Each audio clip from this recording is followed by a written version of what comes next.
What's up, everyone? Welcome to episode number 418 of the Action Movie Guys podcast. I'm your host, Nate, and my co-host is Alex Figueroa. On this episode, we are continuing on with our female-led action movies month with a little movie from 2014 called Everly. Now, this stars Salma Hayek and a bunch of people you're not gonna know if I even tell you who they are. We got some Japanese guys, we got a Mexican mom, and that's it. I don't know anybody else in this except Salma Hayek. This was kind of like a smaller movie. I don't really remember it having like a big theatrical release, but I remember when it came out on Blu-ray. It was like, I don't know if it was straight to video or not. I don't think so. But anyway, we're going to talk about Alex. I know you've never even heard of this movie, correct? No. You want to hear a fun fact? Yes. This is my second time seeing a Salma Hayek movie. Ever? My first time as a lead, because all I've seen her in was Desperado and Once Upon a Time in Mexico. Other than that, I haven't seen like a movie that she stars in like as a main,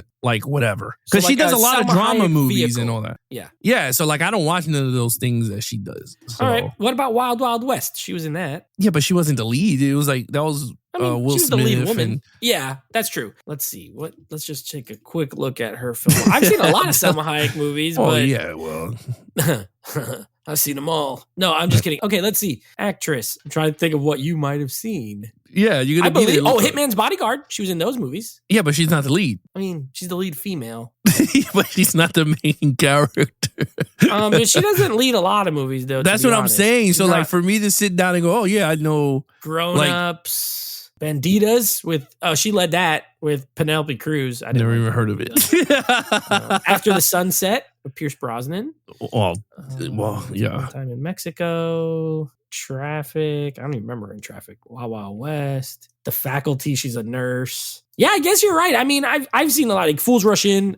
That's one of my favorite Salma Hayek movies, but that's like a rom-com. So it's not, this is kind of her big action lead role for sure, because she's in Desperado, she's in Once Upon a Time in Mexico, but she does a little action in the sequel, but like this is like a full-on lead. So you're right. You know what?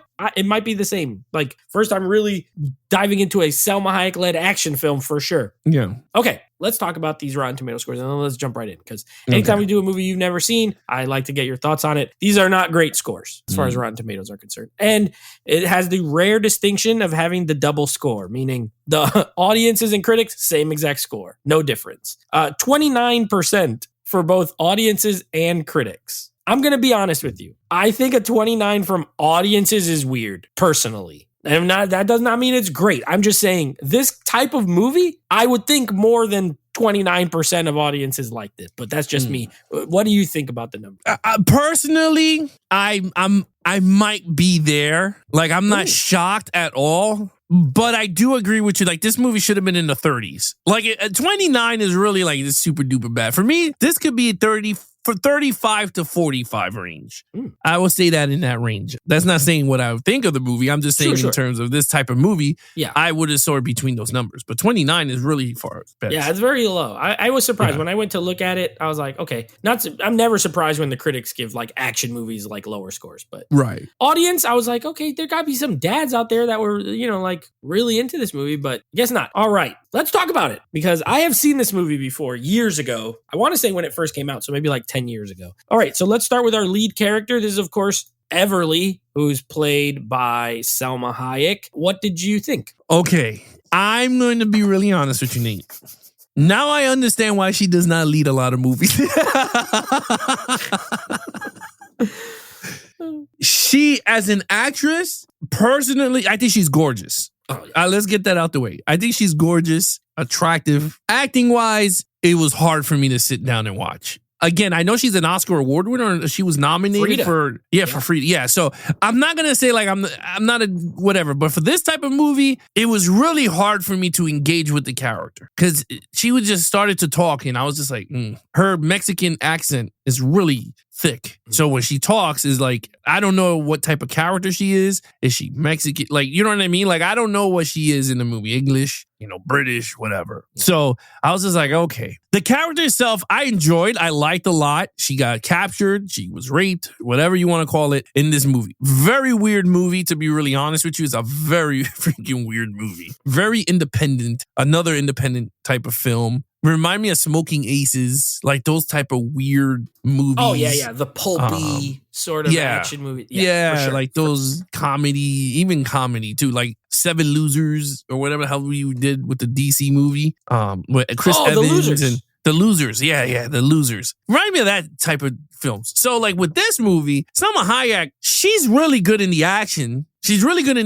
I don't like when she talks, but I think she's a really good action female star. The only thing is like if she doesn't do much action movies, so it's hard for me to put her face in an action genre, right? Like the Angelina Jolies, the Jennifer Gardners, the Michelle Yeoh, the Mia Jomakovich or whatever. Like they do a lot of action movies, right? Gina Carano or whatever. She does action. Another gorgeous female. Salma Hayek. This is my only one that I saw her in a true action solo female role. She nails it in terms of action sequences, but in terms of character when she talked, I just did not engage with her. I gave her a 3. I thought she was good.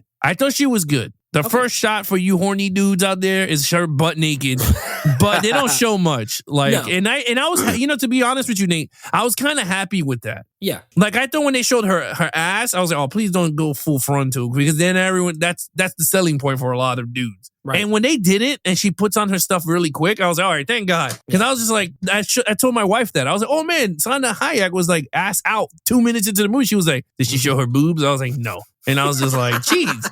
But yeah, I was happy with that decision. But what you got? Yeah, I agree with that too. This is it doesn't rely on titillation. Yeah. Sure. Okay. That's a little fan service right at the beginning. Hey, there you go. You see some butt. Now let's move on to like the story I want to tell. I like the character. I'm going to agree with you. I don't think her performance is amazing. I would put a lot of that on the script, more so her, because she is a good actress. I've seen her be good and stuff. I've seen Frida. I loved her in Desperado. I mean, that was a long time ago before this movie. It was like 20 years before this movie, but still, the point remains. She can act, but not the greatest performance. But I like the character. So she basically was like taken and put into like, she's like a sex slave for like a Yakuza type Japanese criminal guy. And she has a daughter who she hasn't seen, who lives with her grandma, Salma Hayek's mom. And she's basically trying to like save up all this money and get out of it and escape and all this. But then she ends up killing some of these people who are like, they're doing like a gang rape on her pretty much, these guys. She kills some of them and then the boss is like, oh, you can't be doing that. So they send everybody to the building to try to kill her. I liked the character. I was rooting for her throughout. So I think that in that way they did a good job. I wanted her to like escape, you know what I mean? And I think, giving her the layer of the daughter when the daughter shows up. I like those scenes a lot actually, where the guy's on the couch, he's like, don't open that box. No, he's like, Emily, he's dying. His last breath was like trying to make sure she could not open that box and see that head. You know what I mean? So I did like that. I wish there was a little more backstory because like she's calling the dude on the phone. You don't know who that is. And then all of a sudden he's dead. And you could kind of piece it together, but I don't know, whatever. It's a short movie, so they're not going to go into all that. I gave her a 4. I like the character a lot. I agree with I don't think the performance is amazing, but same role, like same character with a different actress. The performance, it might have rang a little more true, but I still like the character itself. I was rooting for her. So I gave her a 4. Okay, main villain now, Taiko is his name. He is like this Yakuza boss guy. Also like had a relationship with her, but is now trying to kill her. And then many henchmen throughout the film. So take it away. Okay, so it's really hard with this one because he is in the end of the movie, but throughout the first whatever, he's not in the movie. He's, in a window, and then from window towards the end, you see the character manifest in front, and then he starts to like beat on her and all that crap. Mm-hmm. In terms of the villains, I'm going to give it a 5. Because there's tons of villains. You had the guy who tortured her with the 4 other samurai-looking guys, and then the guy with the liquids, and then the guy sniped his mom, and then like it was so much chaos. But there's a lot of villains in this movie getting thrown at this chick, and she's just killing them all. So I give it a 5 because there's a lot of villains and stuff, and like I said, the bad guy gets dirty too. He beats on her and cuts her up with the samurai swords, and she gets acid put on her thigh, and her mom gets killed. So there's a lot of stake here, and she does die at the end of the movie. She dies, or does she? But then she comes back to life. They revive her, maybe. Yeah. So with that said, I give it a 5. All right, I gave the villain 4. So 1 point difference again. I think I agree with you. He's not in it a lot, the main villain. He's sort of the voice on the other end of the phone, right? Hey, don't do that. We're going to send all these people, blah, blah, blah. Almost like Kill Bill. It reminded me of Kill Bill in that way. Oh, you know what? There's a lot in this that remind me of like Tarantino movies. But, it reminded me of Kill Bill, where you only hear him talk. You never really see him. And at the very end of the second movie, there he is. And then she kills him and all that kind of stuff. This guy's bad, though. His henchmen are bad. That one guy who's like the sadist guy, he's the one who puts her in the cage. He's the guy with the acid. By the way, I love the way he dies. It's so gross. Where she feeds him the acid and it's like he's like melting from the inside. It's nasty. This movie's kind of nasty. But anyway, I think the henchmen were cool, but most of them are just like nameless guys. Like some of them are in suits, some of them are police officers. Some of them are Yakuza guys. Yeah, and then you have this weird guy in a cage, the masochist guy who likes to get like poked with the thing, and he comes running, and then he gets shot and dies. But then the other guy, I liked him pretty good. But the guy does get his hands dirty, like you said. He does try to kill her. He's the one at the end there. I do like the way he dies though, when he gets like split in with the sword, and he falls. That was pretty good. Anyway, though, I give it a 4. I feel like he didn't have enough personality for me to like take it over the top. He was bad. He was evil. But again, I had to look up his name. So it's not like, not the most memorable villain. But as a whole, there is a lot of villains in this. It's almost like a video game. It's just like waves of bad guys coming. So, I'll save that for action. Okay, let's get to the action scenes. What did you think of the action? So, I was kind of a little torn with this one in terms of action. Like, it has a lot of action. Yeah. It has a lot of action. Sometimes goofy action. And I was like, kind of took me out a little bit with the goofy. Like when she was like, the girl comes in and she's shooting, and then the other girl, they both shoot each other. And I was like, it's kind of, it's starting to get comical, that comical type of action movie. I was like, I don't like those type of comical action movies. Like the lead does something dumb, like she'll trip and then all of a sudden she'll headshot somebody because she missed or something. But no, other than that, I kind of liked it. When she when she threw the grenade in the elevator, I thought that was dope.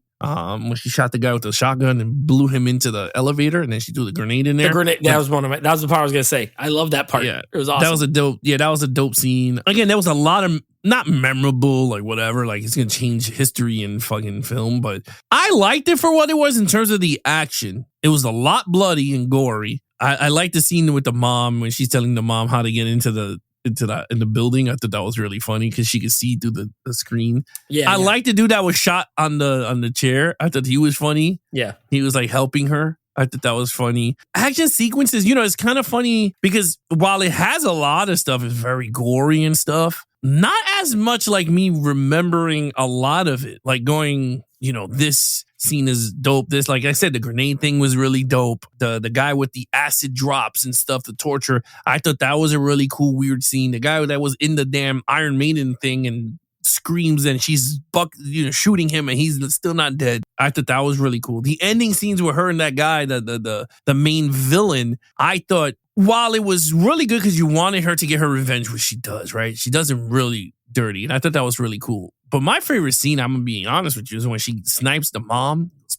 Oh. Right? Yeah. And then the guy shoots the missiles at her, the rocket launcher, and then he chops the head off of the guy because he killed her. Yeah. The rain is coming down, the sprinklers, and then you see her come out mad slow. Yeah. And I was like, all right, that's kind of dope. I always like that slow motion stuff. Like it happened in Dread too. Remember in Dread when you see him like slow motion coming out? Yeah. And the bad guys are all scared because they're like, oh shit, we can't take this guy out. I don't know why. I like those type of scenes. And she looked really good as the character. Yeah. So I thought it worked. So in terms of action, I'm gonna give it a 5 because this movie has it from beginning to end. So I can't just knock it. Quality of it, sure, it has the CGI stuff, but I mean, nowadays modern movies are all gonna have it. So I can't just knock that crap. So I give it a 5. Okay. Yeah, there's a lot of action in this. This is like, sometimes we do movies that are action, like that have action in them. But like this one is like one of those movies that's like, this is an action movie. This is one thing, you know. Sometimes we're doing like comic book movies and they have action, or we'll do a comedy that has some action, or we'll do a not a drama, but like a thriller and it has action scenes. Like this is a pure action movie. That's all it is. Like it's not as good as story, which we'll get to storyline, but you know, it's not as focused on other things as it is the action scenes. And I think Joe Lynch, I think they have a lot of style. I think it's well shot. I agree with you. It's gory, which I love. You know, give me R-rated action any day of the week. You know, you get people getting heads chopped off. You get the guy gets like cut in half. You get a guy drinking acid and dying. And then you have tons of guns. You have grenades. You have like, it has like a good variety. I do love when she shoots the shot. Every time she shoots someone with the shotgun, they go like flying back. I think it's stylized. Yeah, it's not very realistic, but it's entertaining to watch. Like even when that lady comes out of the apartment and she just goes and shoots her back into the apartment. I love that part. The elevator scene is great. Like the way they shot that, where she lobs the grenade into the elevator, and as the doors are closing, you just see like blood explode out of it. Loved it. The part with the dog cracked me up. She's like, ball, and she throws the grenade. And he says, that's not a ball. And he runs after the dog. Yeah, that part made me laugh. So yeah, I agree with you. While it doesn't have any like amazing set pieces, you know, it has constant action throughout. You're never going to go more than like 8 minutes without someone shooting, exploding, cutting, you know, like every 8 to 10 minutes, there's like some sort of action. So just for sheer quantity, and it is well shot. Like it's stylized. It's fun. I give it a 5 as well. I think, you know, would I say this is the greatest action ever? No, but in the movie, within the context of this film, there's a lot and it's good. All right, let's get to that storyline. What did you think? I was not into the storyline. And this is why, Nate. It's not that the storyline was bad. It was not enough information. The movie starts off with her trying to shoot herself, butt naked, running. And so I guess the movie started off with her getting raped and she runs into the bathroom. That is my assumption, because she is naked. Correct. And she runs in. Because when she watches the tape, you could hear it. She's like screaming and yelling. Yeah, and the guys are getting into it because they're pounding on her. So the movie starts off with that. But I was really confused. I was like, what the hell's going on? And then she you know, you hear, she puts the gun in her head, fades to black. You hear the bang. And then the guy's on the floor. And then chaos, he starts erupting. But my thing is like, it doesn't give you a lot of info. Like, why is she in this room? You get it throughout the movie. Yes, when you know, she starts, the guy who got shot starts explaining everything, and then the storyline starts to blossom into a storyline. To me, it hinders a lot, because I'm a type of person that, like, if you could give it to me in a few words or whatever, then I'm good. Like, give me something. Or like 3 minutes ago. You know what I mean? Maybe you could have not showed all the guys, you know, pounding on her, but you could have gave me something of a rape scene or something. Because you just see her running in and I'm just like, oh my God, she's crying. She's holding the chain. And I'm like, okay, I assume that she did get raped. But then they show the video. So I'm like, okay, but that was like 20 minutes into the film. And I'm like, oh, okay. Yeah. Then the bad guy. Like, why is this bad guy locking her into this room? Like, that's what I'm saying. Like, there's a lot of whys. And I'm like, ugh. Then the mom gets killed. Then the little girl's now with the other assassin that promised to kill her. You know what I mean? So I was like, that's another plot hole, because where the hell was she when, you understand, when that guy was killing her? So I was just like, and where's this kid during the whole time? She said 5 minutes. All this shit that's happening is way past 5 minutes. But that's nitpicking. I give it a 2 for decent. I think the storyline was decent. I was entertained by the outcome of the product, but in terms of the storyline, I was not too engaged with the movie towards the end. I was rooting for her, but the first act and second act, I was just like, what the hell am I watching? Besides Salma Hayek killing everybody. But that's just me. I can't wait to see what you say, but I give it a 2. I mean, I agree I have the same problems that you have with the movie. Like, I just think there's not enough backstory. Like, I wanted to know more. Like, one flashback, like a 5-minute flashback scene would have done a lot to me. How did she get into did she just get kidnapped? Like, yeah, that's what she said. She got kidnapped getting groceries for her kid. Yeah. So like, show that. Show, you know, like how they get, then not only that. Okay. Here's a plot. This was a plot hole for me that didn't make sense. She's looking through the window. Okay, so she's looking through the little bullet hole into the apartment next door, and there's like another hooker lady in there. And this lady got like so many weapons. She's got like a wall full of like, she got sais, swords, throwing look like Predator things that he throws. Like she had all this stuff. And then all the other women show up. They're all shooting at her. They all have guns. Why didn't they just shoot people and get like escape? Like it seems like there could have been a time of day where if they just all grabbed their weapons and like went down to the lobby, there's probably only like 2 or 3 guys down there. They could have just shot them all and left. Yeah. So for this to be like, it's supposed to be, she's been there for 4 years. I mean, she doesn't have a gun. She ends up, she does. She has a gun in the toilet. Oh, I don't know how that got in there either. And her secret phone. There's a lot of plot holes. I think the story's easy and it is easy to follow once it gets going. I just had a lot of questions. I'm like, I want to know more things. And I think they could have really fleshed out a lot of stuff. Personally. Yeah. So I agree with you. I gave it a 2. I think that the way the story's told is the weakest part of the movie for me because it's very much style over substance, this film. It's very, very style over substance. Like you're not going to get a great storyline. It reminds you of a lot of other, you made some good calls there. Like it feels like Smoking Aces, The Losers, kind of a Tarantino knockoff, kind of you get a little bit of a lot of other movies, but it's not as good as a lot of the movies that it's kind of copying. But it could have been if it was, if they did a few things differently. But as it is, I agree. We have the same score too. All right. What is your overall for this one? I was tossing up between 2 and 3 on this. I came with a 2. I thought this was a decent movie. Action wise, it has everything you want in an action movie. You got the guns, you got explosions, you got the bad guy with knives, and when it is Yakuzas, you already know you're getting samurai swords all over the place. You got a crazy Japanese or whatever you want to call it, chemical kiss, dude that does chemicals on people as torture devices.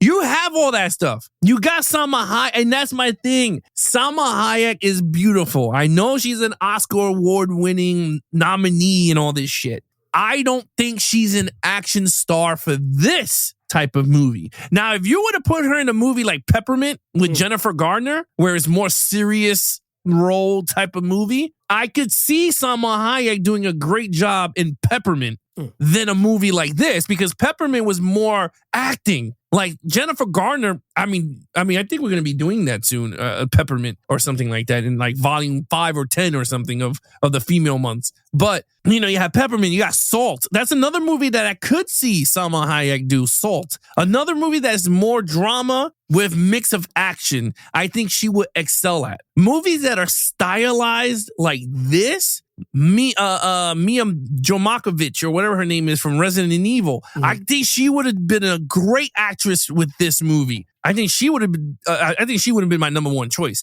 for this character, for this movie, Everly. I thought she would have worked very well because her career and resume reflects this type of movie in it. Fifth Element, Resident Evil, the Monster Hunter movie that we saw, the Fourth Kind alien shit that she gets abducted. Like her career resume screams for this type of Smoking Aces role. I agree. Salma Hayek's resume is drama, serious, comedy, rom-com. Yeah. Desperado as the side chick that's super hot, attracted to my man Antonio Banderas. Like, that is where she is. And I think for this movie, wrong role for her, but I think she is a good action star, but just needs a right script. That's just personally me. So I gave it a 2. So yeah, I gave it a decent. I understand. I gave it a 3, but that's only because I find the movie, I think, probably a little more entertaining than you did. Like, I have a pretty good time. I've seen this before, and I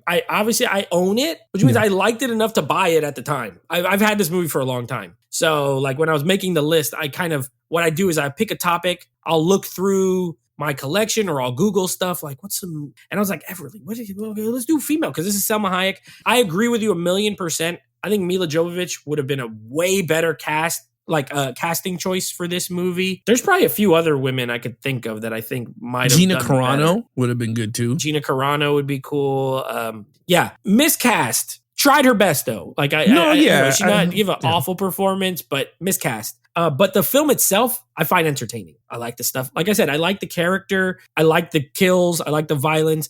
I like the humor because I think it in this movie, for the most part, it worked. Like, I did laugh quite a few times. Like I said, the part with the dog cracked me up. Some of the other hookers coming in, and then they get into a fight and they just shoot each other. Like, I like stuff like that. I was entertained. I think the movie's entertaining. I don't think it's great. So my 3 is more so like, hey, it's 90 minutes. My mom saw this movie. My mom said she liked it. So I was like, oh, okay. I didn't even know she's ever seen it. She's like, I like this movie. So there you go. But I do think it is entertaining enough. Not perfect. Not great by any means, but good enough. All right. What is your total points? Now, surprisingly, I gave it a decent 2 for the overall and storyline, but I gave it a 17 out of a 25. Now, if you ask me, would you pick it up and put it on your Blu-ray shelf, with your other action movie? Yeah, I would. I think I would. It's not something I will watch every 2 months or whatever, but I would pop it on and watch it. It's entertaining enough to watch. Just like Smoking Aces. It's an excellent movie, but I don't watch that shit all the time. I could watch it every other year or whatever. It still has its flavors. Yeah. And again, we both agree she was miscasted in this movie. Yes. But it's still an entertaining type of movie. So yeah, I give it a 17 out of 25. Speaking of Smoking Aces, we're doing that movie next month. So there you go. Warm it up. Okay. Yeah, I gave it an 18. We're close. We're only 1 point apart. 18 out of a 25. I think it has good qualities. That's why I like doing this format, because the movie overall, it's fine, but there's good stuff in it. And when you break it down, it gets credit for certain things. So 17 for you, 18 for me. Not a terrible movie. Better than Domino. I like this way better than Domino. Yeah. I'm sorry. Tony Scott is the man in terms of action. Tony Scott's a way better director than Joe Lynch, but this movie is better than Domino. Way better than Domino. Yeah, I can't. Oh my God. That's another movie with Kristen. What is it? Keira Knightley. Yeah, she cannot. That was another miscast. I'll tell you what. One of these movies is in my trade pile, and one is not. So. I will be getting rid of one, and I will be keeping one. So, okay. Let's talk about what we got coming up. I already told you the next franchise. So the next movie that we will be doing is the first in that franchise. And we're going to be doing a little Taken starring our boy, Liam Neeson. We've done Liam Neeson month, but we have not done Taken yet. So we're going to do some Taken. And then this is one that you insisted that we have reviewed already. And we have not ever reviewed it on this podcast, but you said we did. I promise you we didn't. Finally, we're getting to Angelina Jolie in Salt, a spy thriller action. I swear I thought you're like, we did this movie already. I said, no, brother, we haven't. And we haven't. So finally, Assault, a movie that my cousin Josh loves. It's like one of his favorite movies. I love Angelina Jolie. She's my favorite actress of all time. So anytime we can get some Angelina Jolie on the show, I'm going to do it. So we got Salt coming up. It's funny with Salt. That is a movie. We could scratch our head all we want. And most likely I might repeat this shit next week. I scratch my head on how we never got a sequel to Salt. I know, it's crazy. It should have been like Pepper or something. Like, I don't care what it is. Salt and pepper. Salt and pepper. Like, I don't know. I mean, all jokes aside, we'll leave it for next week because that's a good discussion to talk about. But yeah, I just don't understand. The movie made a lot of money in the box office because I do remember everyone talking about that movie when it came out. Yeah. And it never got a sequel. And I don't understand why. She said she wanted to do a sequel. They never came up with an idea for a sequel. Weird, but it is what it is. It was supposed to be Tom Cruise that starred in it. He was originally cast. It was a man, and then they swapped the gender when he dropped out. And there's like, let's make her a woman. And then they got Angelina Jolie, another big star. So like, it still worked out. Yeah. Damn, Tom Cruise. It was supposed to be a Tom Cruise movie. I'm going to be honest with you. That thing would have been pretty good. His name was like, instead of Evelyn, his name was like Evan Salt. Ethan. Evan Salt. Yeah. No, it would have been Evan. Yeah, Evan Salt. Yeah, Evan Salt. Yeah. And then Everlyn. Would have been it would have still been good, probably. I mean, I think it would have been good. Let's say everything's the same, except instead of a husband, it's a wife, and instead of a woman, it's a man, but it's the same government thing and same director. Yeah, it probably still would have been good. I mean, I think it would have been more like action. I would say Angelina Jolie, I wouldn't say she's the female version of Tom Cruise because she is an Oscar winner, but action-wise, kind of. She's a star. She was a movie star, So it's a good swap. I mean, it would have been more hands-on stunts. So I think it would have been more action throughout the movie with him in it. Can't wait to talk about it. I haven't seen this movie in ages. I still own the Blu-ray. I don't even know if they have a 4K of this damn movie. Do they? Oh, you see, now I'm going to have to order it. I have to order Salt on 4K. I'm so behind in ordering all these damn movies. Oh, she looks so good. I can't wait to watch it. I'm gonna pop this in right when we're done. I don't wait till 2:00. I got some time. Pop in Salt. Oh my God. All right, guys, you guys want to follow us in our social media accounts, please follow Nate over on Instagram at Netflix Reviews. Check out the podcast with him and his friends called Netflix Movie Reviews. Anything Action Movie Guys, head over to youtube.com/Action Movie Guys. Subscribe, hit likes on your favorite episodes, leave some comments. And of course, you can take us on the go, take us to the gym, take us to your office, take us to wherever you want to take us. But you can take us with the Action Movie Guys podcast. Subscribe, leave some ratings. We're all over the podcast platforms. We're on Spotify, TuneIn Radio, anywhere of any podcast provider. Other than that, and you guys can follow us also on the Geeks and Flicks Instagram page and TikTok. Same name, Geeks, letter N, Flicks. Other than that, he is your host, Nate from Netflix Reviews. I'm his co-host, As Figueroa. Be awesome to each other and geek out.